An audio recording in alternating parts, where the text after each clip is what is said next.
Welcome to Film Tale Echoes. Imagine standing in a silent subway station where time stands still. You find yourself trapped in a never-ending maze, and every path leads you back to the same place. It's like a game. One mistake, and you're sent right back to the beginning. A man is standing inside an empty subway station, lost. The place is silent and endless, with every corridor looking the same. No matter which path he takes, he always ends up at exit 8, as if trapped inside a maze. Each time he returns, a strange man walks past him without a word. The lost man wants to ask for help, but when he turns around, the stranger is suddenly right behind him, smiling in a cold and unnatural way. Fear grips him, and he runs without thinking. As he moves through the tunnels, he spots a sign that says Exit 0, but another sign above it still reads Exit 8. None of it makes sense. Every door he tries feels fake. Every emergency phone is dead, and his own phone shows no signal. The whole place feels like a trap. Tired and hopeless, he stops near a painting of ants endlessly circling in a loop. The image hits him deeply. He realizes he's just like those ants, walking in circles without ever escaping. Suddenly, drops of blood begin to fall from the Exit 8 sign. Terrified, he runs back the way he came. When he stops again, the Exit 0 sign has changed to Exit 1, and new instructions are written beneath it. The rules say that if something abnormal happens, he must run back immediately.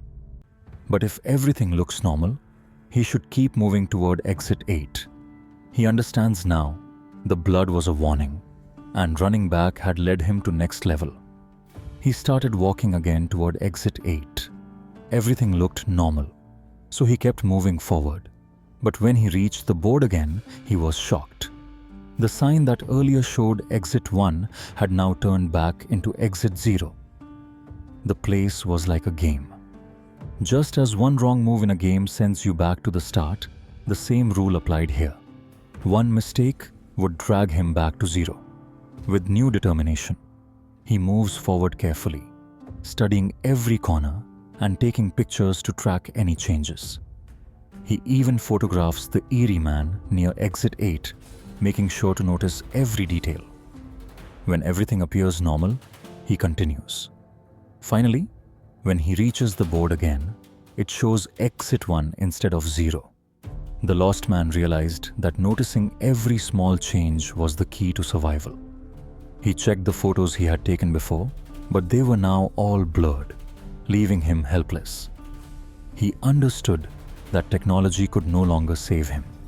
He had to depend only on his senses and instincts. As he walked ahead, he noticed something unusual. The mysterious man, who usually walked past him under the Exit 8 sign, was now standing still. That was the sign of change. Without hesitation, he turned and ran back. But this time, the stranger began chasing him, appearing closer each time he looked back. The man's heart pounded as he ran through the endless tunnel until he stumbled to the ground. When he looked up, the exit board now showed Exit 2, and the pursuer was gone. He had cleared another level. Encouraged, he continued forward with more focus. Soon, he heard a child crying from inside a locker. His curiosity got the better of him, and he opened it. What he saw inside was so horrifying that he quickly slammed it shut and ran backward in terror. When he reached the board, it showed Exit 3, another level completed. His confidence grew, but the deeper he went, the stranger things became. The paintings on the walls seemed alive. The people inside them slowly turned their eyes toward him. Terrified, he ran again, and the board changed to Exit 4. He was halfway to freedom. Then, his phone suddenly rang. It was his girlfriend, though they had broken up days ago. She told him she was pregnant and asked if he wanted to be a father. He remembered a moment from the train a few days ago, when a child had been crying and another passenger shouted at the child and his mother. He had wanted to defend them, but didn't have the courage. Now he asked himself, if he couldn't protect a stranger, how could he take responsibility for his own child?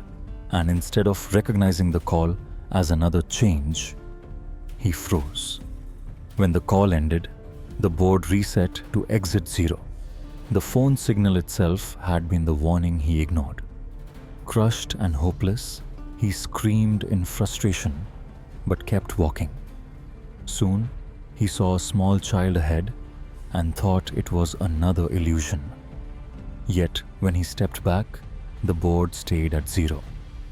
That meant the child was real. Another person trapped in the maze like him. Not long after, the familiar suited man appeared again. Suddenly, everything made sense. The stranger wasn't the enemy.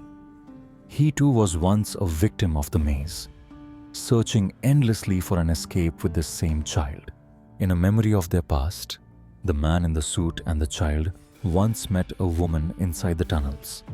She didn't want to escape, saying life outside was too painful.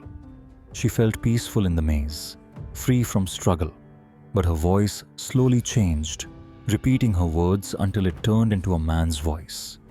Realizing it was an abnormality, the suited man ran back with the child, reaching exit 6. They kept trying to find more clues. When the child noticed that some door handles looked different, he warned the suited man, but the man ignored him. That single mistake reset everything back to 0 again. Broken and exhausted, the man cried in despair but still decided to continue. One day, they found a staircase leading toward an exit 8 sign. Believing it was the end, the suited man rushed to climb it, but the child begged him to stop. The stairs were another trap, another false exit. Ignoring the warning, the man climbed anyway. And that was his final mistake. From that moment on, he was trapped in the maze forever. The child ran back just in time and saw the board change from 0 to 1. He had been right. The staircase was only another trick of the maze. But while he had survived, the suited man was now gone forever, lost inside the endless tunnels. The story then returned to the lost man, who soon encountered the same child. Realizing that this was the same boy the suited man had once helped, he felt pity for him and decided to stay together. The boy was quick and sharp, able to notice even the smallest changes in the surroundings. With his help, the two of them cleared the first level and then the second with ease. As they continued, the lights began to flicker and eerie noises echoed around them. Whispers, footsteps, and the cries of unseen children. When the lost man shone his phone's light, he saw the suited man standing stiffly in the shadows. Frightened, he pulled the boy close and ran back. The board updated. They had passed another level. Later, they came across a woman standing ahead.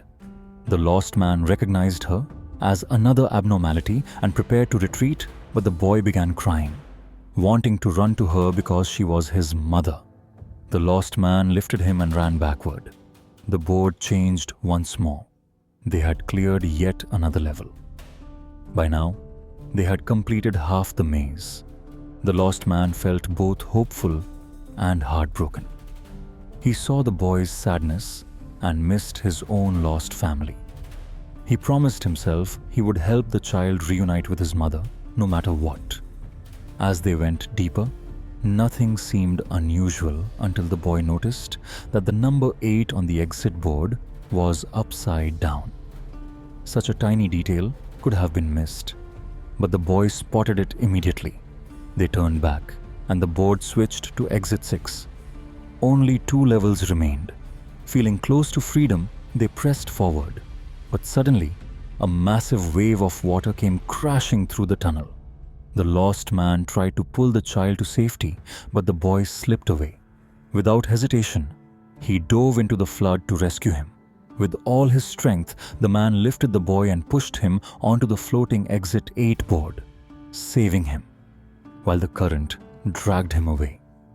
When the boy woke up, the maze around him was destroyed and silent.